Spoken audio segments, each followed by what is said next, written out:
We all like to look back and reminisce. We like to remember the days gone by. And really, that's a good thing for us in our life, to take time to remember what God has done for us, remember where we have come from, remember those times with family and friends that we've had in the past. Christmas time is one of those times where we often remember when the kids were young and opening up their presents, the excitement of traditions and those sort of things. It's a time to remember.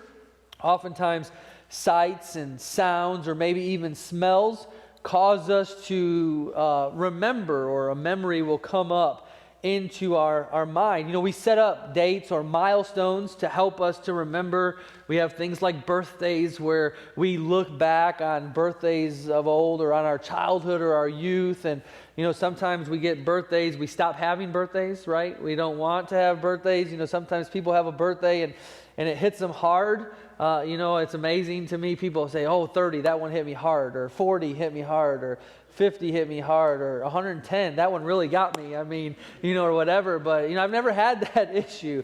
30 was fine. 40 was fine. My assumption is 50 will be fine when I get there. You know, it is what it is. And I'm grateful for the years the Lord has given me. Anniversaries are a time of looking back. You know, when you have a wedding anniversary, you look back on the life that God has given you. And we set up things like Memorial Day in our country to remember those that sacrificed and given us the freedoms that we have in our life today. Graduations, weddings, those are times of remembering. You know, when your child graduates from high school, and it makes you look back on their life, and when they were just, you know, going into kindergarten, and you remember that day when, you know, they wouldn't let go of your leg and they were crying and didn't want to go into school, and now they're ready to run off and leave and go, and what the next stages of life might have. Weddings, your son or daughter getting married, causes you to remember and to look back. We often use pictures to remind us. For most of us, it's social media now. It pops up, right? Reminds you where you were on this day 4 years ago, and that picture that you posted, or 7 years ago, however long you were on or have been on Facebook. You see those memories pop up, and they cause you to remember, and that's a good thing. You know, it's something that we should do spiritually as well. In Joshua chapter 3, God had just allowed the nation of Israel to cross over the Jordan River. And we come into Joshua chapter 4, and the verses that Kevin read, God tells them to take up 12 stones and prepare to place them there in the Jordan River. They're going to get over on the other side in verses 19 and following in Gilgal. They're going to set up these 12 stones.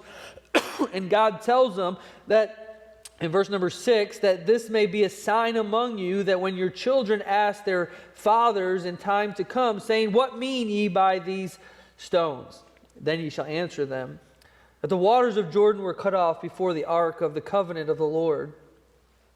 When it passed over, and these stones shall be a memorial unto the children of Israel forever. If you look with me at verse number 19, and the people came up out of Jordan on the 10th day of the first month, and encamped in Gilgal in the east border of Jericho. And those 12 stones which they took out of Jordan did Joshua pitch in Gilgal. And he spake unto the children of Israel, saying, when your children shall ask their fathers in time to come, saying, what mean these stones? Then ye shall let your children know, saying that Israel came over this Jordan on dry land. For the Lord your God dried up the waters of Jordan from before you, until ye were passed over, as the Lord your God did to the Red Sea, which he dried up from before us, until we were gone over. That all the people of the earth might know the hand of the Lord, that it is mighty, that ye might fear the Lord your God forever. Oftentimes it's good for us to look back. But today I want us to first stop and look back, and then transition to looking forward. It's good to look back, but it's not good to stay there. We have to turn and begin to look and eventually move forward. As we move into chapter 4, we said God had him set up these memorials. There's a memorial set up in Geneva, Switzerland, in a lake that has an inscription that says, when you read this, weep. someone carved this because when the water gets this low in the territory is in drought. When you can read the words, then cry, because the country is in trouble. The memorial there in Jordan could actually be the opposite. Someone could have written upon this, when you see this, rejoice and remember. Occasionally the Jordan gets very low, and the Israelites were able from time to time to see these 12 stones that were there in the middle of the Jordan. And it was to recall the great things that God had done for them in their history. It was a time for them to remember and recount and to think about all that God had done for them in their life. And as we think about the nation of Israel and we see them, or these stones, or these memorials, first of all, it caused them to remember. It caused them to remember who God was and what God had done for them in their life. And it caused them to bring their attention back to the fact that they only were where they were because of all that God had done for them, and how He had led them out of Egypt, and how He had led them in the wilderness, and eventually He brought them across the Jordan River onto dry land. And so this memorial was set up for them to remember, because we often forget.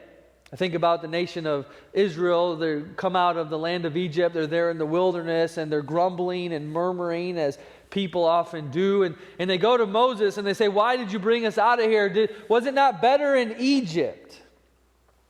We had food to eat." I can picture Moses. If I was Moses, I'd be, really, was it better in Egypt? Stop and think about it for just a moment. Was it better when you were a slave? Was it better when your taskmasters were beating you? Was it better when you had to work, and if you didn't do enough, you wouldn't get your food? Was it really that much better in that situation? Think about it for just a moment. What God brought you out of, what He brought you through, and where He's brought you. Not only was that memorial set up for them to remember, but it was also set up as a teaching tool. We should all have memorials in our life that remind us of what God had done for us.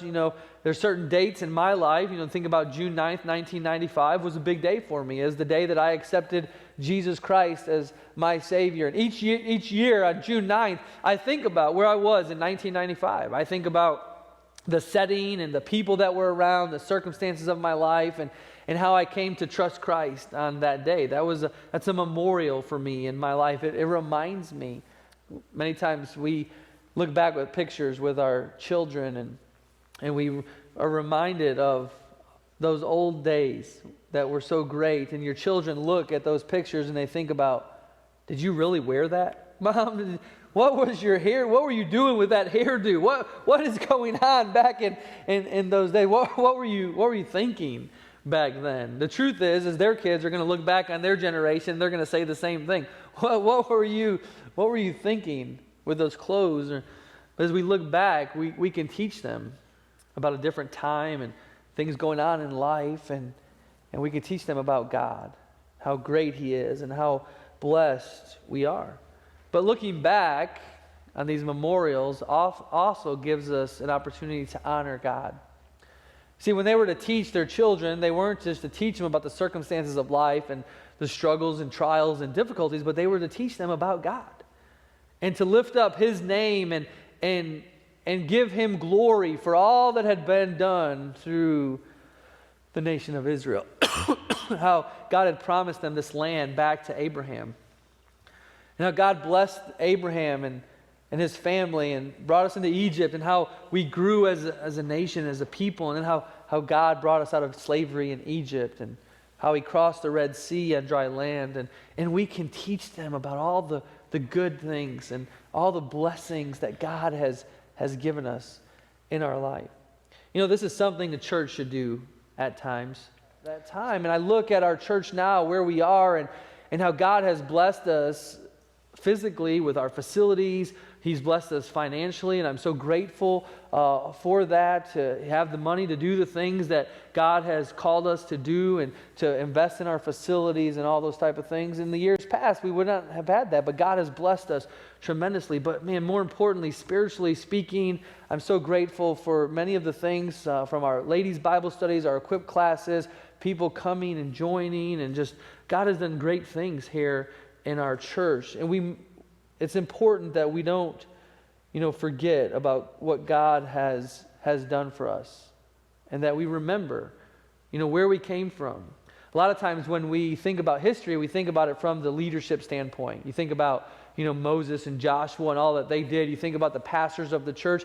But the truth is, countless individuals have invested in the ministry here at Grace Baptist Church, some of whose names I will never know. But they sacrificed and gave and served. And now we have the wonderful blessing to take part and receive the fruit from their labors. And I love looking at old pictures of the church and the ministry. And listen, there's always a time for that. And God set that up for the nation of Israel. There's a time for you to look back. But I want you to see and understand today that we see in Joshua chapter 4 that there's not only a time to look back, but there's a time to look forward. Look with me at verse number 10. For the priest which bare the ark stood in the midst of Jordan until everything was finished that the Lord commanded Joshua to speak unto the people. According to all that Moses commanded Joshua, the people hasted and passed over.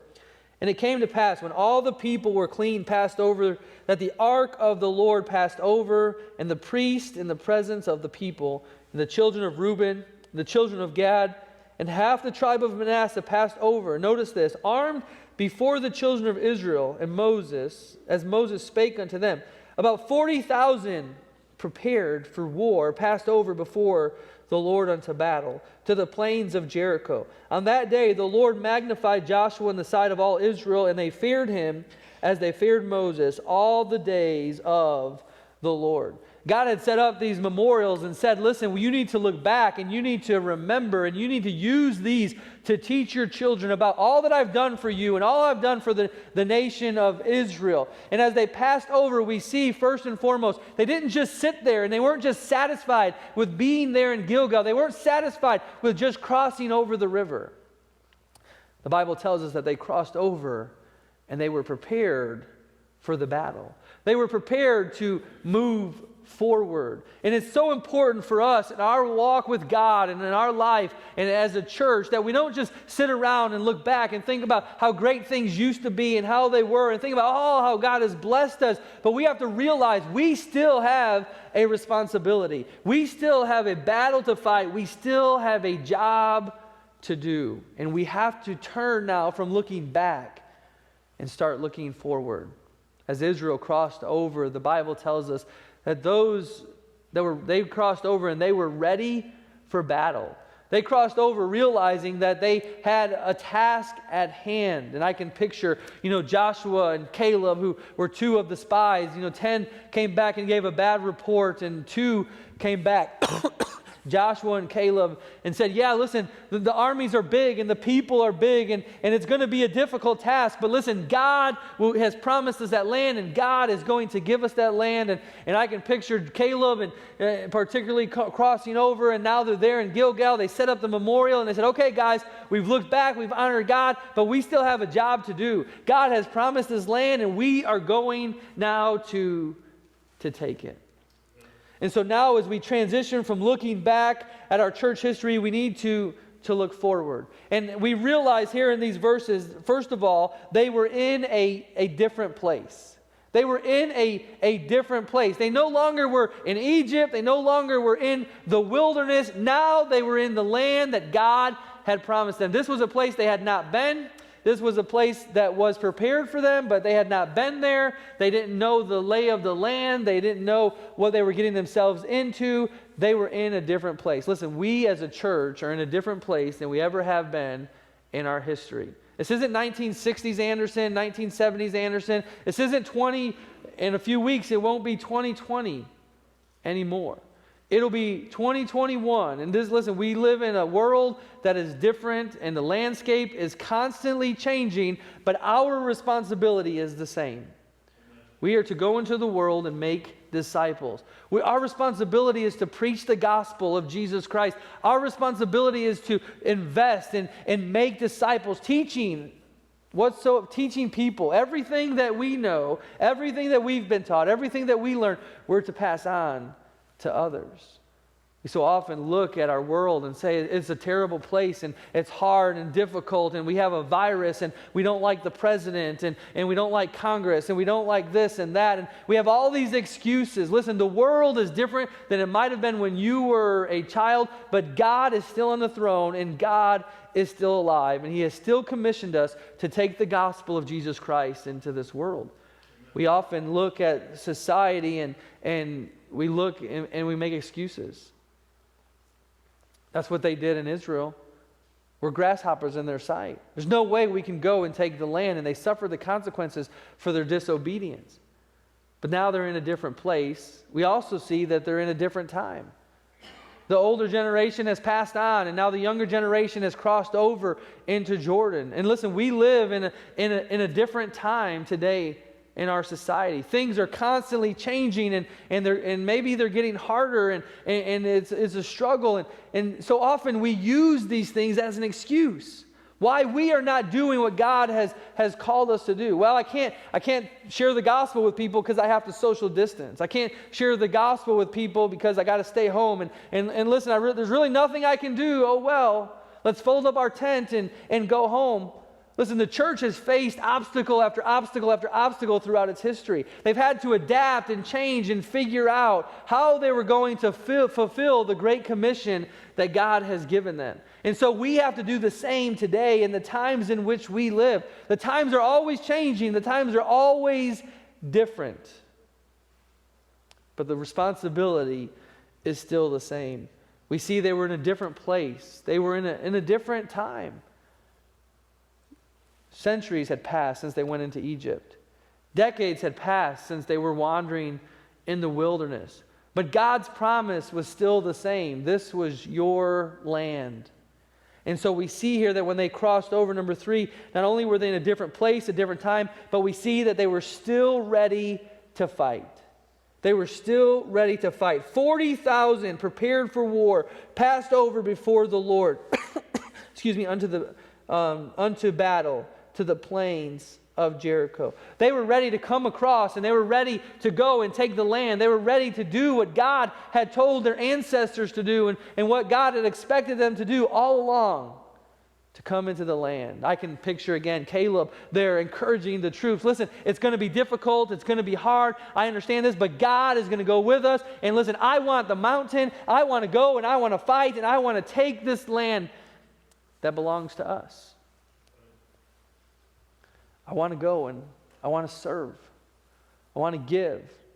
Greater than I ever have before, I want to do the work that God has called us to do. And the church needs to stand up and say, listen, it's going to be hard and it's going to be difficult, but more than we ever have before, we want to serve God and we want to reach people with the gospel of Jesus Christ. They were ready to go out and they were ready to fight. And we see they were ready to move forward. They were ready to move forward. They didn't just cross the river and pitch their tent. The Bible tells us here that they went out there to the plains of Jericho. They went out to conquer that land, and so they come to that first city to fight and to conquer and to move forward, following the plan of God. But we have to make sure that we're following the plan, following the command that God has given us. So many have gone by the wayside and not followed the plan and committed to the plan that God has given us and the purpose that He's given the church. Israel went off to fight Jericho, and as they come to Jericho, God had given them a plan. It wasn't the plan that they necessarily would have conjured up, but He said, you're going to go and you're going to march around the city. You're going to march around the city today, and then tomorrow, and then the next day, and then eventually you're going to march around the city 7 times, and then you're going to fight. No, you're not going to fight. You're going to shout, and you're going to scream, and you're going to holler, and the walls are going to fall down. And what happened? They fell down, and God gave them the victory. They got a little full of themselves for just a moment. Oh, we're going to go to Ai next. Oh, just send a few people. We're good. It's a small city. We find that 30-some people were killed and they had to retreat. because they quit following God's plan and seeking His direction. They got off on their own way. Joshua gets before the Lord and God gives them the plan, and we see them getting the victory over Ai. We see them moving forward, following the plan that God has given them. God did not call us as a church to sit around and reminisce and look back. He called us to reach the people of this world with the gospel of Jesus Christ. And our responsibility is to go forth and fight and move forward, finding ways that we can share the gospel and reach people with the gospel of Jesus Christ. Our job is to go out into this world and minister and serve and show and proclaim the love of Christ. We have to make sure that we stay focused on the plans that God has given us.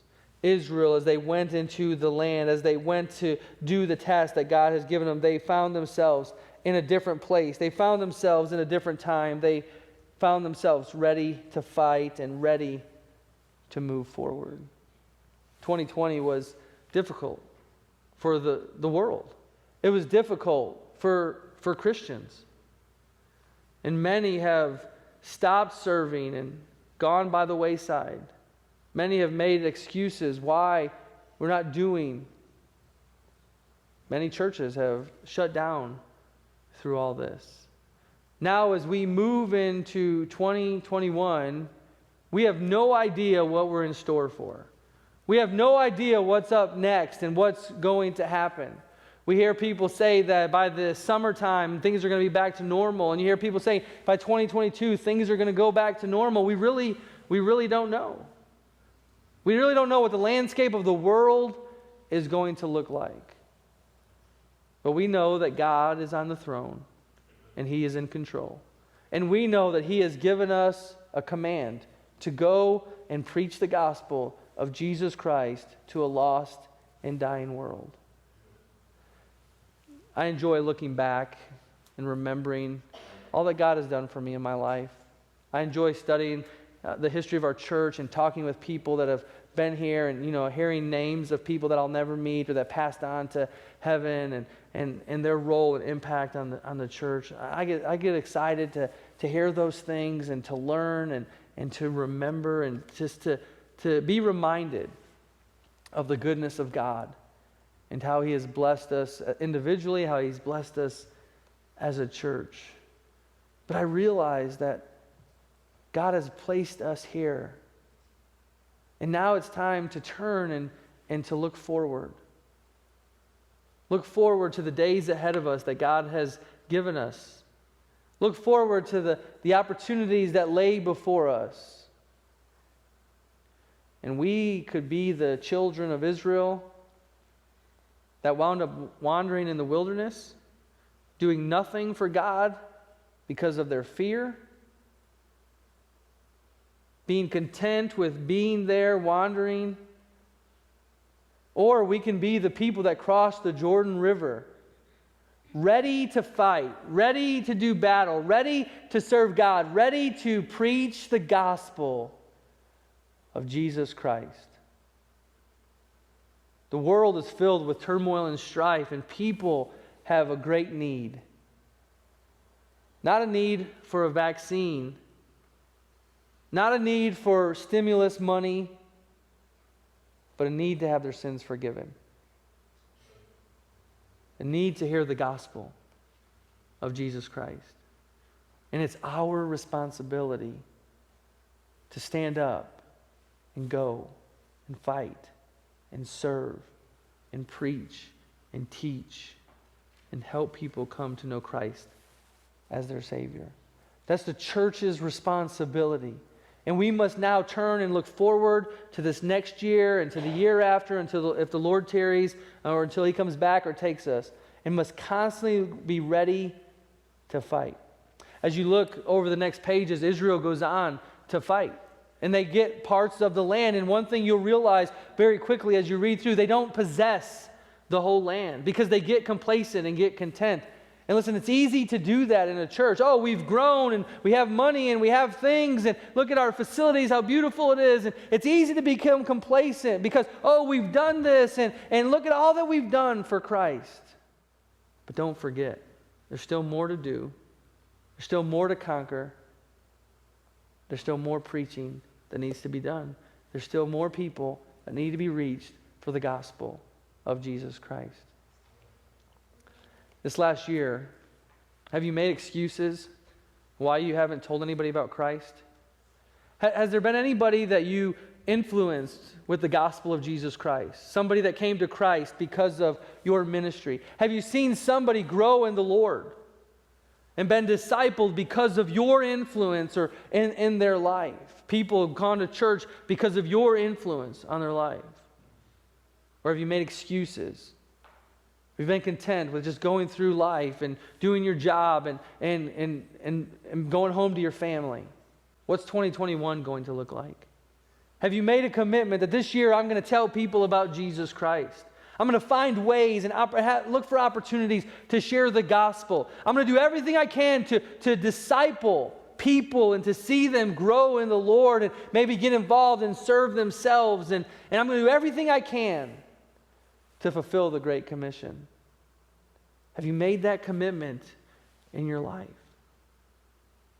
You see, sometimes we look back on our life and we see the greatness, things we've accomplished, things God has done in our life. Sometimes we have to look back, and if we're honest with ourselves, we see our failures. We see where we've been lacking. And those should be times that we use to motivate us to look forward and say, we're never going to let that happen again. I'm going to do more, and I'm going to invest more, I'm going to sacrifice more, I'm going to quit making excuses, and I'm going to step up and do what God has called me to do.